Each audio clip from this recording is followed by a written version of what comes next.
तो संगीत जगत के बाद एक बार फिर से चिकित्सा जगत की बात करें तो खासतौर से रिम्स की बात करें। यहाँ पर मेडिसिन विभाग में एक हत्या का आरोपी कैदी फरार हो गया।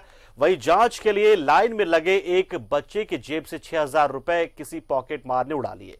ऐसे रिम्स के अंदर सुरक्षा पर सवालिया निशान उठता रहा है। व्यवस्थाओं को लेकर सवाल तो उठते रहे और सुरक्षा को लेकर भी सवाल उठ रहे हैं। एक रिपोर्ट आपके सामने छोड़ जाते हैं और फिलहाल मुझे दीजिए इजाजत। नमस्कार। रिम्स में रहना है तो जरा बच के, क्योंकि रिम्स के चप्पे चप्पे पर है चोर, पॉकेट मार और दलालों का कब्जा। रिम्स में मरीज, परिजनों की सुरक्षा भगवान भरोसे। हर जगह सिर्फ लूट रहे हैं गरीब मरीज। चोरों ने लूट का चारागाह बना रखा है रिम्स को। रिम्स में लूट और ठगी का पहला मामला। रिम्स के ऑर्थो विभाग में भर्ती मरीज को ब्लड चढ़ाने के लिए डॉक्टरों ने परिजनों को कहा। परिजन को एक व्यक्ति मिला जिसने अपने आप को भी परिजन बताया और उसे 1 यूनिट ब्लड दिया और 4000 रुपए भी लिए। उस व्यक्ति ने कहा कि उसे फिलहाल ब्लड की जरूरत नहीं है। उसने भी यह ब्लड 4000 रुपए में खरीदा था।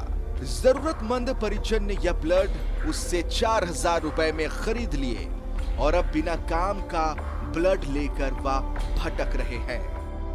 हमको ब्लड चढ़ाना था, 2 बोतल का हुआ बात, तो 1 बोतल तो मिल गया, चढ़ गया। अब 1 बोतल का जरूरत था तो हम ब्लड खोजे तो बोला कि मेरे पास है, तो हम ले लिए उससे।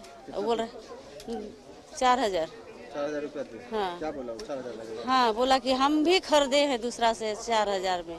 पैसा लेकर के अगर ब्लड दिया जा रहा है तो ये सबसे बड़ी अपराध है और इसको रोकना हमारा कर्तव्य है।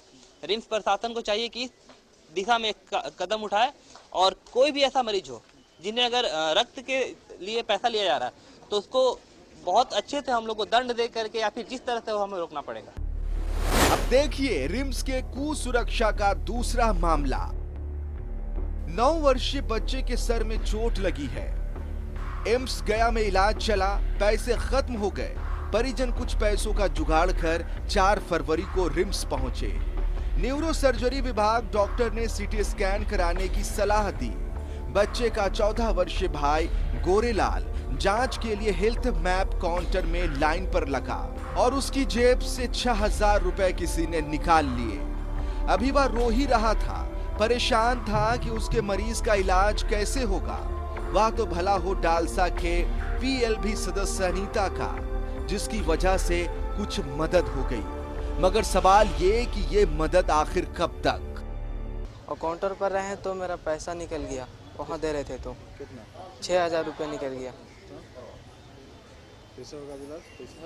पैसा मेरे पास नहीं है।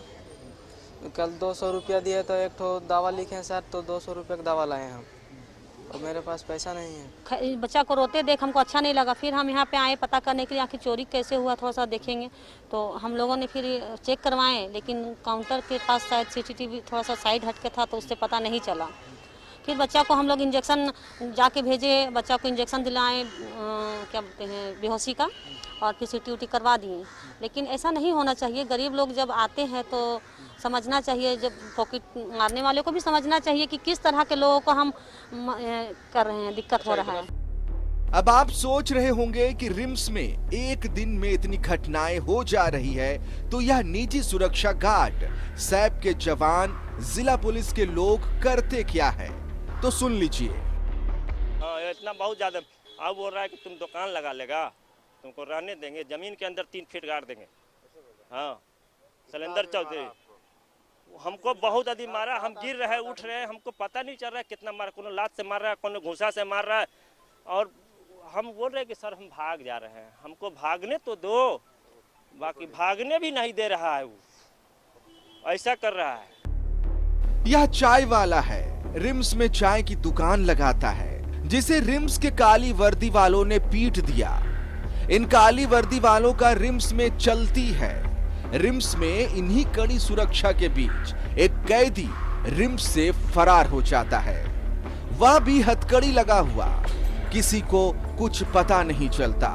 ऐसी खबरें और ऐसी तस्वीरों को देखकर अब तो आप यही कह सकते हैं कि रिम्स की सुरक्षा भगवान के भरोसे। रांची से न्यूज़ 11 भारत के लिए सहयोगी राजेश के साथ सत्यव्रत किरण की रिपोर्ट।